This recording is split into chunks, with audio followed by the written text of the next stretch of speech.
ಖಂಡಿತವಾಗಿಯೂ ಕೂಡ ರಾಹುಲ್ ಗಾಂಧಿ ಅವರು ನನ್ನ ಮೇಲೆ ಅಪಾರವಾದಂತ ನಂಬಿಕೆಯನ್ನು ಇಟ್ಕೊಂಡಿದ್ದಾರೆ. ಅಪಾರವಾದಂತ ನಂಬಿಕೆಯನ್ನು ನಾನು ಉಳಿಸ್ಕೊಳ್ತೀನಿ. ಖಂಡಿತವಾಗಿಯೂ ಕೂಡ ನಾನು ರಾಜೀನಾಮೆ ಕೊಡ್ತೀನಿ. ರಾಹುಲ್ ಗಾಂಧಿ ಹೇಳಿದ್ರು, ಅದಾದ್ಮೇಲೆ ಮುಗಿತು ಅಂತ ಹೇಳಿ ಕಡ್ಡಿ ಮುರಿದಂತೆ ಈಗ ಸಿದ್ದರಾಮಯ್ಯ ಅವರು ಒತ್ತಿ ಹೇಳ್ತಾ ಇದ್ದಾರೆ. ಹೀಗೆ ಆಗ್ತಾ ಇರುವಂತ ಡೆವಲಪ್ಮೆಂಟ್ಸ್, ನನಗೆ ರಾಜೀನಾಮೆ ನೀಡಲು ಹೈಕಮಾಂಡ್ ಸೂಚನೆ ಕೊಟ್ಟಿದೆ ಅಂತ ಹೇಳಿ ಸಿದ್ದರಾಮಯ್ಯ ಹೇಳಿದ್ದಾರೆ. ಇದು ರಾಜ್ ನ್ಯೂಸ್ ನ ಬಿಗ್ ಎಕ್ಸ್ಕ್ಲೂಸಿವ್ ಬ್ರೇಕಿಂಗ್. ಹೈಕಮಾಂಡ್ ಸೂಚನೆ ಪಾಲಿಸ್ತೇನೆ, ರಾಜೀನಾಮೆ ಕೊಡ್ತೀನಿ ಅಂತಿದ್ದಾರೆ ಸಿದ್ದರಾಮಯ್ಯ. ಹೈಕಮಾಂಡ್ ಸಂದೇಶವನ್ನ ಮಂತ್ರಿಗಳಿಗೆ ವಿವರಿಸುತ್ತಿದ್ದಾರೆ ಸಿಎಂ. ಈಗ ನನಗೆ ಇಷ್ಟು ದಿನ ಬೆಂಬಲವಾಗಿ ನಿಂತ್ರಿ, ಸಹಕಾರ ಕೊಟ್ಟಿದ್ದೀರಿ ಅಂತ ಹೇಳಿ, ಕಷ್ಟ ಕಾಲದಲ್ಲಿ ಗ್ಯಾರಂಟಿ ಯೋಜನೆ ಜಾರಿ ಮಾಡಿದ್ದೇನೆ, ಸಾಧ್ಯವೇ ಇಲ್ಲ ಅಂತ ಇದ್ರು, ಸವಾಲಾಗಿ ಸ್ವೀಕರಿಸಿ ಗ್ಯಾರಂಟಿ ಜಾರಿ ಮಾಡಿದೆ. ಇಲ್ಲಿವರೆಗೂ ಕೂಡ ಸಕ್ಸಸ್ ಆಯ್ತದು. ಮುಂದೆ ಕೂಡ ಗ್ಯಾರಂಟಿ ಯೋಜನೆಗಳು ಮುಂದುವರಿಯುತ್ತೆ. ಸರ್ಕಾರ ನಡೆಸಿದ ರೀತಿ ನನಗೆ ತೃಪ್ತಿ ಮತ್ತು ಸಂತೋಷ ತಂದಿದೆ ಅಂತ ಹೇಳಿ ಸಿದ್ದರಾಮಯ್ಯ ಅವರು ಹೇಳಿದ್ದಾರೆ. ನಾನು ನಿಮಗೆ ಅಭಾರಿಯಾಗಿದ್ದೇನೆ, ಮುಂದೆ ಎಲ್ಲದಕ್ಕೂ ಕೂಡ ಸಹಕರಿಸಿ. ಸಚಿವರ ಎದುರು ಮುಖ್ಯಮಂತ್ರಿ ಸಿದ್ದರಾಮಯ್ಯ ವಿದಾಯದ ಭಾಷಣ ಮಾಡಿದ್ದಾರೆ. ಈಗ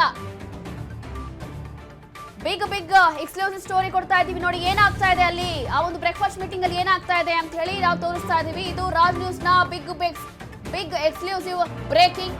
ಸದ್ಯಕ್ಕೆ ಅಲ್ಲಿ ಏನಾಗ್ತಾ ಇದೆ, ಹೈಕಮಾಂಡ್ ಸೂಚನೆ ನಾನು ಪಾಲಿಸ್ತೇನೆ, ರಾಜೀನಾಮೆ ಕೊಡ್ತೀನಿ ಅಂತ ಹೇಳಿ ಅಧಿಕೃತವಾಗಿ ಹೇಳಿಬಿಟ್ರು ಸಿದ್ದರಾಮಯ್ಯ ಅವರು ತಮ್ಮ ಆಪ್ತ ಸಚಿವರ ಮುಂದೆ ಭಾವುಕರಾಗಿ ಹೇಳಿದ್ದಾರೆ. ನನಗೆ ಇಷ್ಟು ದಿನ ನೀವು ಬೆಂಬಲವಾಗಿ ನಿಂತ್ರಲ್ಲ, ಸಹಕಾರ ಕೊಟ್ಟಿದ್ದೀರಿ, ಥ್ಯಾಂಕ್ ಯು, ಧನ್ಯವಾದ. ಕಷ್ಟ ಕಾಲದಲ್ಲಿ ಗ್ಯಾರಂಟಿ ಯೋಜನೆ ಜಾರಿ ಮಾಡಿದ್ದೆ, ಅದನ್ನ ಸಕ್ಸಸ್ ಆಗಿ ನಡ್ಕೊಂಡ್ ಬಂದಿದ್ದೀವಿ.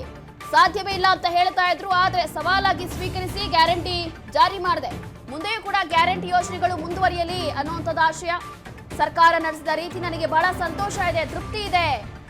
3 ವರ್ಷ ಹೇಳಿದಂಗೆ ನಡ್ಕೊಂಡ್ ಬಂದಿದ್ದೀನಿ, ನಾನು ನಿಮಗೆ ಆಭಾರಿಯಾಗಿದ್ದೇನೆ. ಮುಂಬರುವಂತ ದಿನಗಳಿಗೂ ಕೂಡ ನೀವು ಸಹಕರಿಸಬೇಕು. ಸಚಿವರ ಎದುರು ಮುಖ್ಯಮಂತ್ರಿ ಸಿದ್ದರಾಮಯ್ಯ ವಿದಾಯದ ಭಾಷಣ ಮಾಡಿದ್ದಾರೆ. ಇದು ಈಗಾಗಲೇ ಹೇಳ್ತಾ ಇದೆ, ಇದು ಜಸ್ಟ್ ಕ್ಯಾಶುವಲ್ ಮೀಟಿಂಗ್ ಅಲ್ಲ, ನನಗೆ ರಾಜೀನಾಮೆ ನೀಡಲು ಹೈಕಮಾಂಡ್ ಸೂಚನೆ ಕೊಟ್ಟಿದೆ. ಹಾಗಾಗಿ ಇದು ರಾಜ್ ನ್ಯೂಸ್ ನ ಬಿಗ್ ಎಕ್ಸ್ಕ್ಲೂಸಿವ್ ಬ್ರೇಕಿಂಗ್ ಅಲ್ಲಿ ನಾವು ಮಾಹಿತಿ ಕೊಡ್ತಾ ಇದ್ದೀವಿ. ಇವತ್ತು ಬ್ರೇಕ್ಫಾಸ್ಟ್ ಮೀಟಿಂಗ್ ಅಲ್ಲಿ ಸಿದ್ದರಾಮಯ್ಯ ಏನ್ ಮಾತಾಡ್ತಾರೆ, ಏನ್ ಹೇಳ್ತಾರೆ, ಯಾವ ಕ್ಷಣದಲ್ಲಿ ಏನಾಗುತ್ತೆ ಅನ್ನೋದು ಕೂಡ ಬಹಳ ಕುತೂಹಲ ಇತ್ತು ಎಲ್ಲರಿಗೂ ಕೂಡ. ಈಗ ಬರ್ತಾ ಇರುವಂತ ಮಾಹಿತಿ ಪ್ರಕಾರ ನೋಡಿ, ಇದಾಗ್ತಾ ಇದೆ. ಬ್ರೇಕ್ಫಾಸ್ಟ್ ಮೀಟಿಂಗ್ ಅಲ್ಲಿ ಏನಾಯ್ತು, ಏನ್ ಚರ್ಚೆ ಆಗುತ್ತೆ, ಸಿದ್ದರಾಮಯ್ಯ ಅವರು ಏನ್ ಮಾತಾಡ್ತಾರೆ, ಅಂತಿಮ ನಿರ್ಧಾರ ಏನ್ ತಿಳಿಸ್ತಾರೆ, ಎಲ್ಲದಕ್ಕೂ ಕೂಡ ಬ್ರೇಕ್ ಹಾಕ್ತಾರ, ಎಲ್ಲ ಪ್ರಶ್ನೆಗಳಿಗೆ ಉತ್ತರ ಕೊಡ್ತಾರ ಇವತ್ತು. ಹೀಗೆ ಬಹಳಷ್ಟು ಕುತೂಹಲ ಇತ್ತು. ಮೀಟಿಂಗ್ ಆರಂಭ ಆಯ್ತು. ಅದಾದ ನಂತರ ಈಗ ತಮ್ಮ ಆಪ್ತರ ಮುಂದೆ ಕೊನೆಗೂ ಕೂಡ ವಿದಾಯದ ಭಾಷಣವನ್ನ ಹೇಳಿದ್ದಾರೆ ಸಿದ್ದರಾಮಯ್ಯ ಅವರು. ನನಗಿಷ್ಟು ದಿನ ಬೆಂಬಲವಾಗಿ ನಿಂತಿದ್ರಲ್ಲ, ಸಹಕಾರ ಕೊಟ್ಟಿದ್ದೀರಿ, ನಾನು ಯಾವಾಗ್ಲೂ ಕೂಡ ಆಭಾರಿ ಅಂತ ಹೇಳಿ ಈಗ ಸಿದ್ದರಾಮಯ್ಯ ಅವರು ಹೇಳಿದ್ದಾರೆ. ಸಾಧ್ಯವೇ ಇಲ್ಲ ಅಂತ ಹೇಳ್ಬಿಟ್ರು. ಗ್ಯಾರಂಟಿ ಯೋಜನೆಗಳನ್ನಾದ್ರೂ ಕೂಡ ಸವಾಲಾಗಿ ಸ್ವೀಕರಿಸಿ, ಚಾಲೆಂಜ್ ಆಗಿ ಸ್ವೀಕರಿಸಿ ಅದನ್ನ ಜಾರಿ ಮಾಡಿದೆ. ಮುಂದೆಯೂ ಕೂಡ ಗ್ಯಾರಂಟಿ ಯೋಜನೆಗಳು ಮುಂದುವರಿಲಿ. ಸರ್ಕಾರ ನಡೆಸಿದ ರೀತಿ ನನಗೆ ಬಹಳ ತೃಪ್ತಿ ಇದೆ, ಸಂತೋಷ ಇದೆ. ನಾನು ನಿಮಗೆ ಯಾವತ್ತಿದ್ರೂ ಕೂಡ ಆಭಾರಿ. ಮುಂದೆಯೂ ಕೂಡ ಹೀಗೆ ನನಗೆ ಸಹಕರಿಸಿ. ಸಚಿವರ ಎದುರು ಮುಖ್ಯಮಂತ್ರಿ ಸಿದ್ದರಾಮಯ್ಯ ವಿದಾಯದ ಭಾಷಣ ಮಾಡಿದ್ದಾರೆ. ಈಗ ವಾಟ್ ನೆಕ್ಸ್ಟ್? ಹಾಗಾದ್ರೆ ವಿದಾಯದ ಭಾಷಣ ಮಾಡೇ ಬಿಟ್ರು ಸಿಎಂ. ನನಗೆ ರಾಜೀನಾಮೆ ಕೊಡ್ಲಿಕ್ಕೆ ಹೈಕಮಾಂಡ್ ಸೂಚನೆ ಕೊಟ್ಟಿದೆ, ನಾನು ಕೊಡ್ತಾ ಇದ್ದೀನಿ ಅಷ್ಟೇ, ಬೇರೆ ಮಾತಿಲ್ಲ ಅಲ್ಲಿ. ಈಗಾಗಲೇ ಸಿದ್ದರಾಮಯ್ಯ ಅವರ ಆಪ್ತ ಸಚಿವರು, ಶಾಸಕರು ಬಹಳಷ್ಟು ಪ್ರೆಷರ್ ಹಾಕಿದ್ರು, ಒತ್ತಡ ಹಾಕಿದ್ರು. ನಾವು ಮಾತಾಡ್ತೀವಿ ನಿಮ್ ಪರವಾಗಿ, ಹೈಕಮಾಂಡ್ ಹತ್ರ ನಾವು ಮಾತಾಡ್ತೀವಿ, ಬಟ್ ನೀವು ರಾಜೀನಾಮೆ ಕೊಡಬೇಡಿ ಅಂತಿದ್ರು. ಬಟ್ ಈಗ ಸಿದ್ದರಾಮಯ್ಯ ಅವರು ಕಡ್ಡಿ ಮುರಿದಂತೆ ಒಂದೇ ಮಾತನ್ನ ಹೇಳ್ತಾ ಇದ್ದಾರೆ. ಖಂಡಿತವಾಗಿಯೂ ಕೂಡ ರಾಹುಲ್ ಗಾಂಧಿ ಅವರು ಹೇಳಿರುವಂತ ಮಾತನ್ನ ನಾನು ತಪ್ಪಕ್ಕೆ ಸಾಧ್ಯ ಇಲ್ಲ, ಅವ್ರು ಹೇಳಿದಂತೆ ನಾನು ನಡ್ಕೊಂಡು ಹೋಗ್ತೀನಿ. ಈಗ ಹೈಕಮಾಂಡ್ ಸೂಚನೆ ಕೊಟ್ಟಿದೆ, ನಾನು ರಾಜೀನಾಮೆ ಕೊಡ್ತಾ ಇದ್ದೀನಿ.